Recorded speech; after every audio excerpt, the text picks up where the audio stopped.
Millions of Americans spend quarters every single day. They jingle in pockets. They roll into vending machines. They sit forgotten at the bottom of a bag.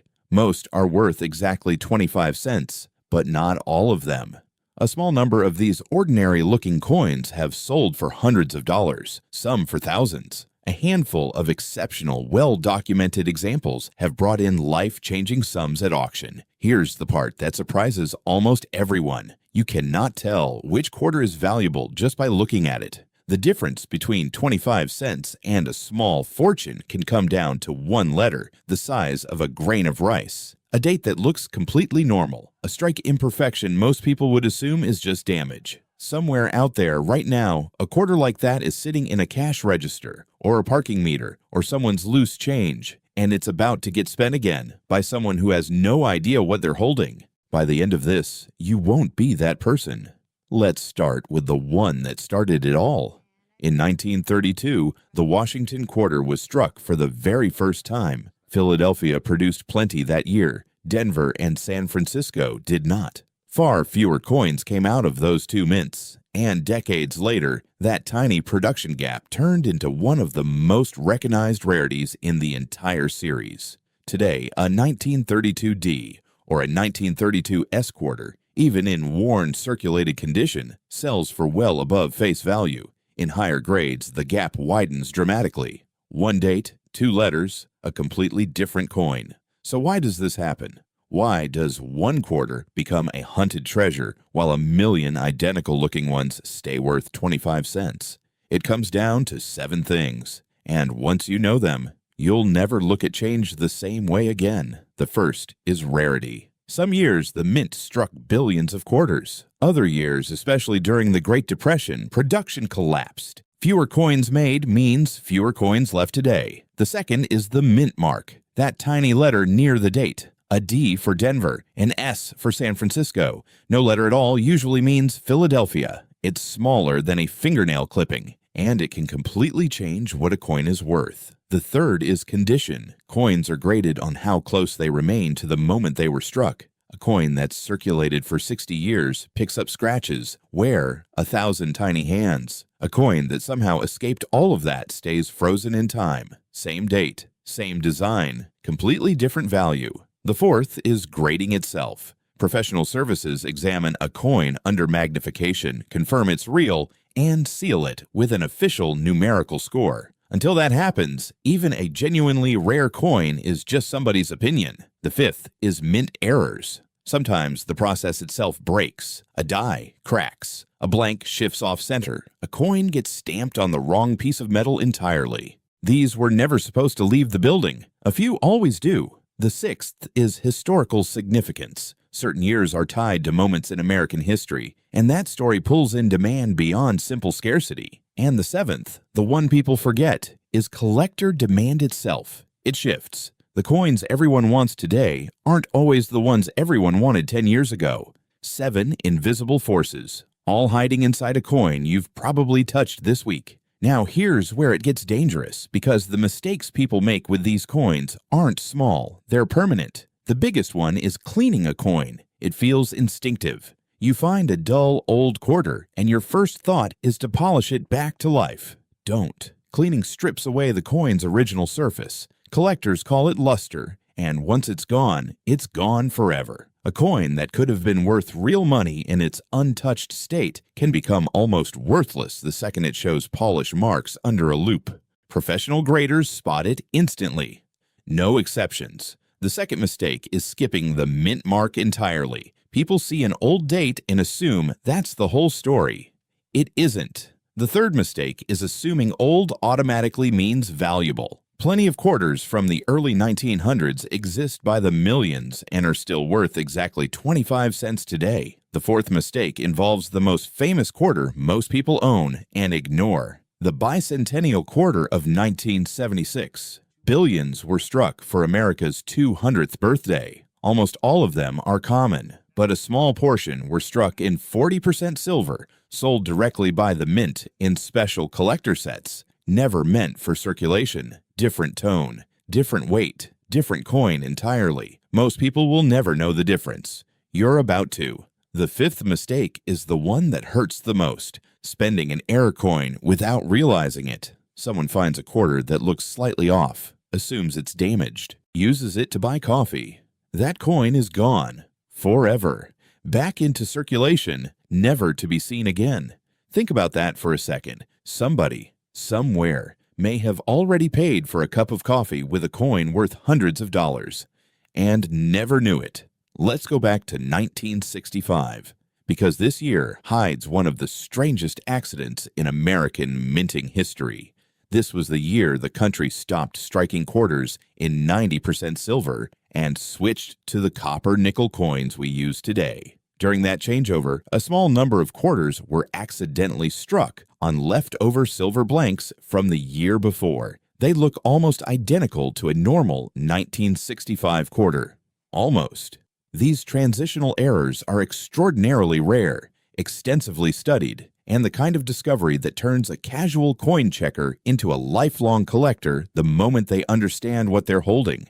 A silver coin, hiding inside a year nobody expects silver to exist. Now let's talk about 1937. Specialists know this year for a doubled die variety, where the lettering on the coin shows a faint, ghostly second impression from an error baked directly into the die itself. It's subtle. You need magnification to confirm it. But once you see it, you can't unsee it. The 1950s hold their own quiet rarities too. Certain San Francisco and Denver dates were struck in smaller numbers than collectors later wanted. Not headline coins, but in high, uncirculated condition, they hold steady real value among anyone building a complete set. And rarity isn't only ancient history. In 2004, the Wisconsin State Quarter left the mint with an extra leaf on its cornstalk design, a doubling error that created two distinct varieties now cataloged by specialists. This is a coin from your own lifetime. It could be in a drawer in your house right now. Which brings us to the part almost nobody talks about: the errors themselves. A doubled die happens when the die used to strike the coin was made with a misaligned second impression. Every coin struck from that flawed die carries the same ghostly doubling in its lettering or date. An off-center strike happens when the blank shifts during striking, leaving a crescent of blank metal where the design should be. The further off-center, while the date still shows, the more collectors want it. A broad strike happens when the metal collar fails to hold the coin in place, letting it spread wider and flatter than normal. A wrong plancher error is exactly what it sounds like. A quarter's design struck onto a blank meant for a completely different coin. These are some of the most dramatic errors in the hobby, because the mismatch is obvious the second you know what you're looking at. A clipped plancher happens when the blank itself was cut wrong at the factory, leaving the finished coin with a curved bite missing from its edge. A missing clad layer is unique to modern coins, which are struck from layered metal, copper at the core, a different metal bonded on top. Sometimes that outer layer fails to bond. It peels, and the coin underneath looks like nothing you've ever seen in your pocket. A die crack shows up as a raised, irregular line across the coin's surface, the literal fingerprint of a die breaking down mid-production. And a filled die happens when debris clogs a recessed part of the die, causing a detail that should be sharp to come out soft, blurry, almost erased. Every one of these is the same story, told a different way. A process built to be perfectly consistent, repeated billions of times a year. Occasionally, it breaks, and when it does, it leaves behind something that can never be made the same way twice. So how do you check what's sitting in your own coin jar right now? Start with the edge. A normal quarter has even reeded ridges running all the way around. Anything smoothed, irregular, or oddly spaced deserves a second look. Next, weight. A standard modern quarter weighs a fixed, predictable amount. A silver one doesn't. If you have a kitchen scale that measures in grams, this single test can flag a possible transitional error in seconds. Check the mint mark, usually near the date. Use a magnifying glass. It's tiny, and missing it means missing the entire story the coin is trying to tell you. Look closely at the date itself for any doubling, shadowing, or strange thickness in the numbers. Check the surface under good light. Untouched coins have a soft, even sheen called luster. Cleaned coins often show an unnatural brightness or fine scratches running in one direction. That's polish. And polish kills value. Look at the strike quality. Sharp, crisp detail means a healthy strike. Soft, mushy lettering can mean a filled die error. And if anything feels wrong, the edge, the weight, the color, the design, don't ignore it. That feeling is worth following. Let's say you actually find something. What now? Rule 1, and it's worth repeating one more time. Never clean it. Not with a cloth, not with vinegar, not with anything you saw in a video online. Leave it exactly as you found it. Rule 2. Get it professionally graded. A real grading service examines the coin under magnification, confirms it's genuine, and seals it with an official condition score. That seal turns a guess into proof. Rule 3.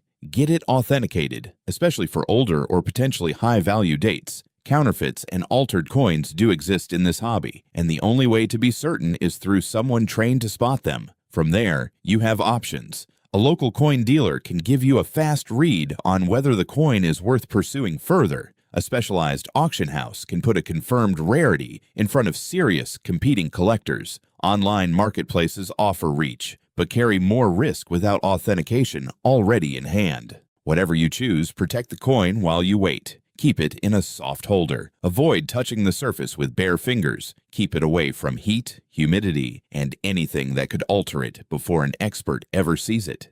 Because here's the truth underneath all of this. You cannot accurately value a coin just by staring at it. Condition, authenticity, rarity, these all need a trained eye. What looks like a flaw to you might be the exact detail a grader has been trained for years to recognize. What looks unremarkable might be the one thing a specific collector has been searching for. Somewhere in America right now, a genuinely valuable quarter is sitting in a register. A parking meter, the bottom of someone's bag. It's been spent and respent for years, passed through 1,000 hands that never once paused to look closer. These coins were never locked away in a vault. They've been hiding in plain sight the entire time, mixed in with everything else. Indistinguishable to anyone who doesn't know what to look for. You do now. You know to check the mint mark. You know never to clean what you find. You know 1932 carries weight. You know 1965 hides one of the strangest accidents in modern minting history. You know a coin struck in your own lifetime can still be worth searching for. The next quarter that passes through your hands might be nothing more than 25 cents, or it might be one detail away from changing everything. There's only one way to find out. Look closer than 95% of people ever do.